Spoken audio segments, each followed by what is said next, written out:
I think that Rodney had a really good suggestion, and that is that when this bill is voted on, it ought to be truly a conscience vote.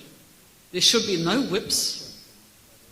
There should be no backdoor bullying of MPs, and every single member of Parliament should have to look at the duty they owe to their constituents and to the people of New Zealand and to the democratic system that put them in Parliament, and decide how they're going to vote. And then we can all see where each one of them stands.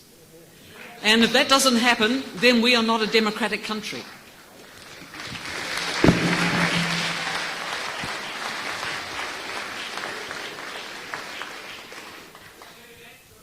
I'm quite an analytical person and a realist. I think the bill will pass.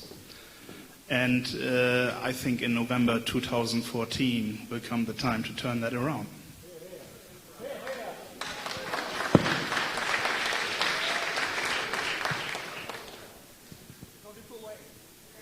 Obviously, I agree with Anne, who was agreeing with me.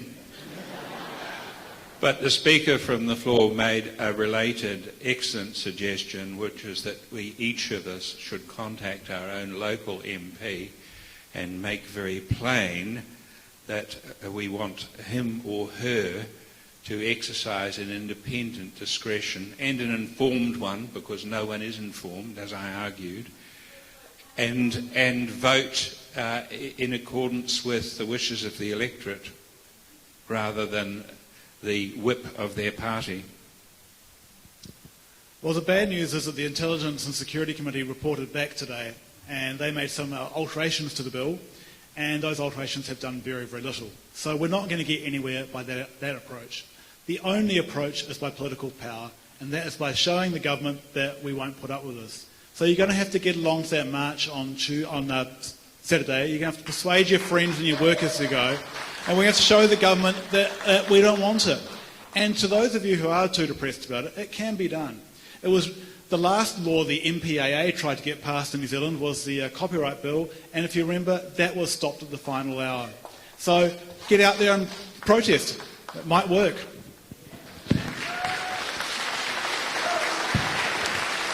I certainly hope so.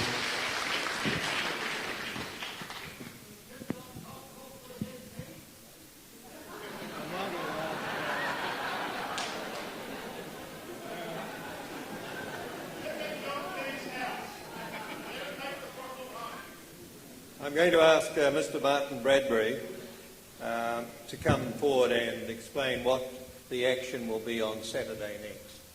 Bradbury, where are you?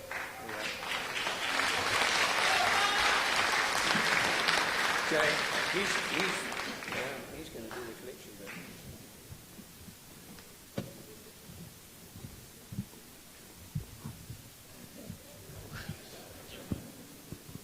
Kia ora, ladies and gentlemen. My name is Martin Bomber Bradbury, and I assure you that is the worst nickname in the world right now.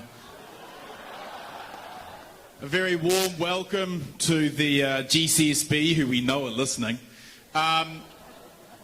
We have been privileged and blessed this evening to have the wisdom of Dame Anne Salmon, the wisdom of Dr. Rodney Harrison, the wisdom of Thomas Beagle and Ted, of course.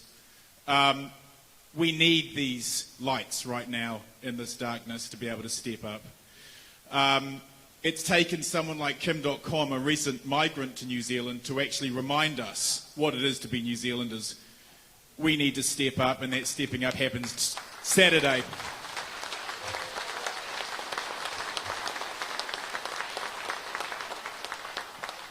"2 p.m, brothers and sisters, RTS Square, bring everyone you know, bring as many people as you can. When 50,000 took to the streets, we were able to change their mind. This evening has cost a fortune to put on. If you are able to in any way put your hand in your pocket, these boxes are being passed around right now to be able to recover some of the costs of this evening and the march on Saturday. If you are able to donate, please do. The boxes are being passed around right now. Online donations, I don't trust the GCSB to. Ladies and gentlemen, thank you so much. Back to Ted. Thank you.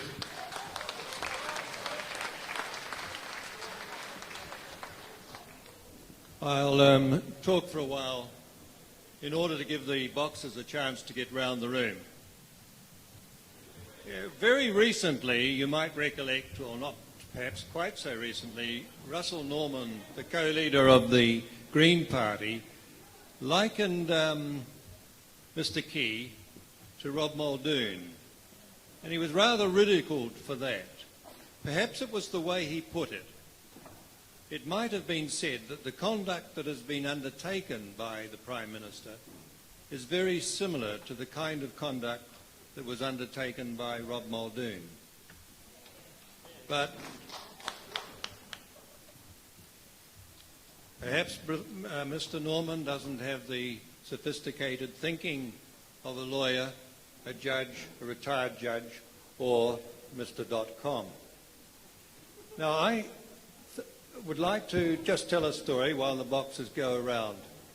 When Rob Muldoon was at his worst, abrasive worst, the New Zealand Law Society set up a committee to collate and record the Constitution and in particular the conventions of the Constitution.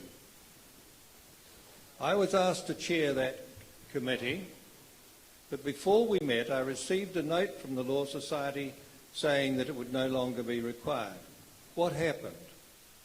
Rob Muldoon was Marilyn Waring crossed the House with Mr Minogue, and Mr Muldoon was defeated at the polls. And that's what it's truly about, defeat at the polls.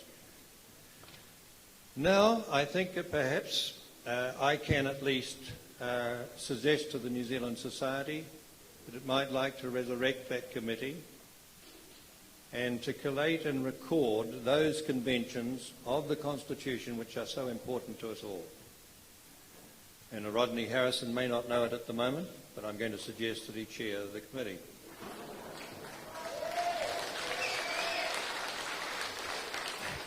Now, is there anyone here who's desperately anxious for the box to come their way and it has not done so?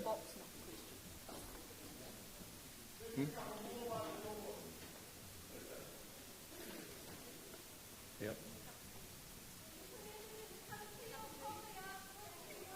Yes, you're all invited. All of you are invited to the foyer to have a cup of tea. And with that note, I'll close the meeting. Thank you very much for attending. Thank you very much.